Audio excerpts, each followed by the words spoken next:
आगरा से आज की बड़ी खबर। इंस्पेक्टर आलोक कुमार ने थाना प्रभारी एतमादपुर रहते हुए जिला पंचायत सदस्य एतमादपुर मानवेंद्र सिंह के खिलाफ बिना जांच के लिखा फर्जी मुकदमा। कुछ समय पूर्व भी एतमादपुर थाने में तैनात महिला दरोगा नीतू शर्मा की एक ऑडियो वायरल हुई थी, जिसमें महिला दरोगा ने इंस्पेक्टर आलोक कुमार के काले कारनामों का खुलासा किया था कि आलोक कुमार कितना भ्रष्ट है। इंस्पेक्टर आलोक कुमार का है विवादों से पुराना रिश्ता। इसकी नौकरी ज्वाइन करने से लेकर अब तक की बनाई गई संपत्ति की जांच होनी चाहिए और इसके द्वारा आज तक कितने केसों की विवेचना की गई और इसके थाना प्रभारी रहते कितने केसों की विवेचना की गई, सबकी जांच हो, जिससे दूध का दूध पानी का पानी हो सके। आप देख रहे हैं crime of India news. Crime of India news के लिए मैं नरेंद्र कुमार। मानवेंद्र सिंह चौहान। कहाँ से है? मैं चावली गांव से हूँ। क्या समस्या है कमिश्नर साहब के पास? कमिश्नर साहब के यहाँ हम पर फर्जी मुकदमा लिख दिया गया है, तो हम कमिश्नर साहब के यहाँ जांच के लिए आए हैं। ये महोदय लिखवाया फर्जी मुकदमा? ये हमारे डॉक्टर अरविंद कुमार सिंह चौहान है, श्री जी हॉस्पिटल वाले। इन्होंने हमारे खिलाफ फर्जी मुकदमा लगाया है। ये हमारे बौरे हैं, इनसे हमारा लेन देन चलता रहा है। हमारी जमीन गिरवी रखी रही इनके यहाँ। अब ये हमारी जमीन को वापस नहीं कर रहे हैं। इसी चक्कर में इन्होंने राजस्व टीम से मिलके और पुलिस से मिलके फर्जी मुकदमा लिखा दिया है। खेत पे कोई मुड्ढी गाड़ने की कोई कार्रवाई हुई नहीं। इसका कोई सबूत है क्या? साक्ष्य? जी बिल्कुल साक्ष्य है, मैं आपको सब साक्ष्य दूंगा।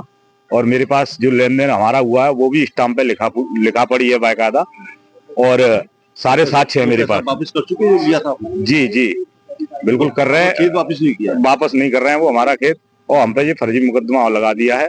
जबकि माननीय एसडीएम न्यायालय के यहाँ मुड्ढी गाड़ने की बाकायदा कार्रवाई चलती है, वहाँ कोई कार्रवाई नहीं चली और हम पे फर्जी तरीके से ये मुकदमा लिख दिया है। जिसकी हम मिले हैं तो क्या कह रहे हैं? सीपी साहब से हम मिले हैं। सीपी साहब ने कहा है कि मैं जांच कराता हूं, अगर आप निर्दोष हो तो आपको बरी करा जाएगा, न्याय मिलेगा। क्या नाम?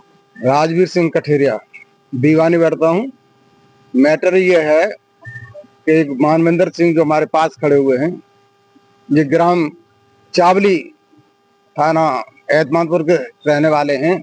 इनके खिलाफ थाने से और राजस्व विभाग की टीम ने और थाने के कर्मचारियों ने मिलकर एक झूठा मुकदमा लिखा दिया है। उस संबंध में हम पुलिस कमिश्नर साहब से मिलने आए थे और ये कहा कि माननीय न्यायालय एसडीएम महोदय एतमादपुर के द्वारा कोई मुड्ढी गाड़ने की कार्रवाई नहीं हुई,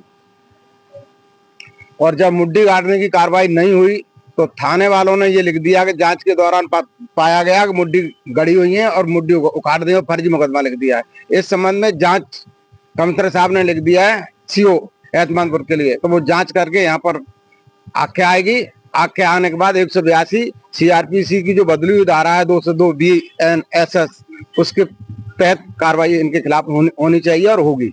ये बताइए मुकदमा किन लोगों ने लिखवाया? मुकदमा अरविंद कुमार चौहान हैं, जो इनके गांव के ही है, 100 फुटा पर टेढ़ी बगिया रोड पर रहते हैं। श्री जी रंजस भंजस नहीं है, वो पैसे वाले हैं, उद्योगपति हैं, धंधा करते हैं, बिजनेस करते हैं, पैसा ब्याज पे उठाते हैं। तो मानवेंद्र किस पद पे हैं? मानवेंद्र जिला पंचायत सदस्य हैं एतमादपुर क्षेत्र से।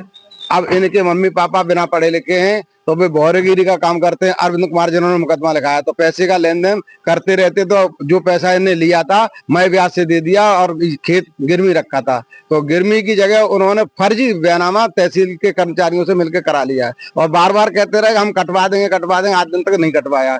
जब हमें जानकारी हुई तहसील एतमादपुर से, हमने बयानामा की सर्टिफाइड कॉपी निकलवाई, हमने साहब को दिखाई, उनने की हम जांच करा रहे हैं और सही पाया गया तो इनके खिलाफ जो मुकदमा लिखा है खत्म करके उनके खिलाफ 182 सीआरपीसी की कार्रवाई करेंगे। 182 सीआरपीसी क्या होता है? 182 सीआरपीसी ये होता है कि अगर कोई फर्जी मुकदमा लिख गया है तो जांच होगी, जांच के दौरान ये पाया जाएगा ये फर्जी है तो उसके खिलाफ मुकदमा हाँ पुलिस मुकदमा लिखती है, लेकिन उसके खिलाफ जो कार्रवाई होगी 182 का मतलब है कि जिन्होंने फर्जी मुकदमा लिखाया अरविंद कुमार ने, उनके ही खिलाफ कार्रवाई होगी। ये 182 और एक सीआरपीसी बदल गई है, उसकी BNSS 202 के तहत कार्रवाई होगी। क्या चाहते हो? अब हम ये चाहते हैं कि इनका मुकदमा खत्म किया जाए, उनके खिलाफ कार्रवाई चले।